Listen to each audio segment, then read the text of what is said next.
లేరని నేను సూటిగా రేవంత్ రెడ్డి గారిని ప్రశ్నిస్తున్నాను. ఇక తర్వాత వారు ఏం చేస్తారన్నది నాకు సంబంధం లేదు. ఇక నేను మాత్రం పర్టికులర్గా మళ్ళీ ఒకసారి నా బీఆర్ఎస్ పార్టీ కుటుంబ సభ్యులందరికీ, మా సొంత కుటుంబ సభ్యులకు కూడా రిక్వెస్ట్ చేస్తున్నది ఏంటంటే, నాకు 27 సంవత్సరాలు ఉన్నప్పుడు నేను రాజకీయాల్లోకి వచ్చిన, తెలంగాణ ఉద్యమం కోసం వచ్చిన. ఇవాళ నాకు 47 సంవత్సరాలు. అంటే నా 20 సంవత్సరాల జీవితం అంతా కూడా నేను బీఆర్ఎస్ పార్టీ కోసం, కేసీఆర్ గారి కోసం, తెలంగాణ జాగృతి కోసం, తెలంగాణ ప్రజల కోసం, తెలంగాణ ఆడబిడ్డల కోసం నేను గడిపిన. సడన్గా ఇవ్వాలా నీకేం సంబంధం బీఆర్ఎస్తో అని, నువ్వెవరు అని చెప్పి సస్పెన్షన్ ఒకసారికి పంపిస్తే చాలా బాధాకరంగా ఉంది. పర్వాలేదు, అయినా నాకు ప్రజలు ఉన్నారు, నేను వాళ్ళ దగ్గర పోతా, వాళ్ళతో పాటు ఉంటా. కానీ బీఆర్ఎస్ పార్టీలో ఉన్న నాయకులకు, కార్యకర్తలకు రిక్వెస్ట్ చేస్తాను, సోషల్ మీడియాలో వచ్చే పిచ్చి పిచ్చి పట్టుకొని ప్రజాప్రతినిధులు ప్రెస్ మీట్ పెట్టింది నిన్న భవన్లో. నేను నిన్న మొన్నటి రోజు వాళ్ళ మీద ప్రెస్ మీట్ పెట్టినప్పుడు ఏమన్నా, కేసీఆర్ గారికి నష్టం చేసిన పార్టీ ఉంటే ఎంత పోతే ఎంత అన్న.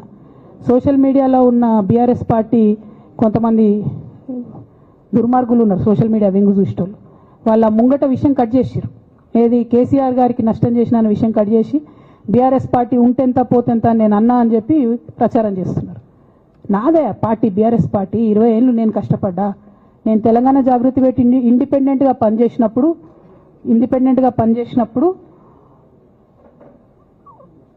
ఓటేయమని ఎవరికి చెప్పినా? నేను బీఆర్ఎస్ పార్టీకి ఓటేయమని చెప్పినా కదా. నా జీవితంలో ఇంతవరకు నేను ఇంకో పార్టీకి ఓటేయమని చెప్పలే, ఇంకో పార్టీకి ఓటేయలే. ఎట్లయితే కంప్యూటర్లో హార్డ్వేర్ ఉంటుందో అది బీఆర్ఎస్ పార్టీ, సాఫ్ట్వేర్ తెలంగాణ జాగృతి. శరీరం బీఆర్ఎస్ పార్టీ అయితే ఆత్మ జాగృతిగా పనిచేసినాం, తెలంగాణ ఆత్మగా పనిచేసినాం. మేము తెలంగాణ ఆత్మగౌరవం కోసం పనిచేసినాం, తెలంగాణ ఆత్మగౌరవ ప్రతీకలైనటువంటి బతుకమ్మ బోనాలను నిలబెట్టడం కోసం పనిచేసినాం.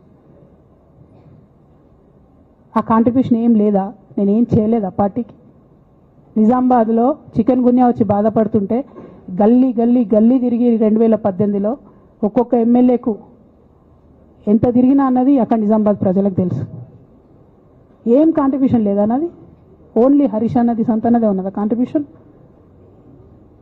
వీళ్ళు మేకవన్నే పులులు నాన్న, వీళ్ళు మీ ముంగట నటిస్తారు అంతే, బయట వాళ్ళ నిజస్వరూపం వేరేలాగా ఉంటుంది.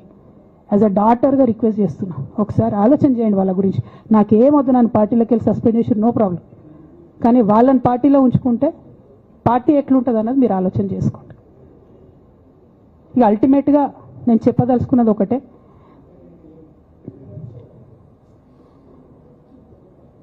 కలికాలం కాబట్టి అబద్ధాలు చెప్పేటోళ్ళది, మోసం చేసేటోళ్ళది నడుస్తుంది. టెంపరీగా వాళ్ళది నడుస్తున్నది, వాళ్ళది నడిచింది, విజయం సాధించారు కాబట్టి ఇవాళ సస్పెన్షన్ నాకు వచ్చింది. బట్ నేను ఇదివరకు చెప్పినా మళ్ళీ చెప్తున్నా, నేను కర్మ సిద్ధాంతాన్ని నమ్ముతా. ఖచ్చితంగా ఇంతకు ఇంత దేవుడు వాళ్ళకు అనుభవింపజేస్తాడు, అందులో ఏం ఆలోచించాల్సినటువంటి అవసరం లేదు. Thank you.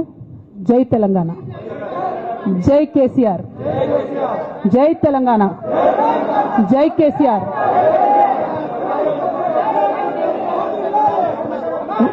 One by one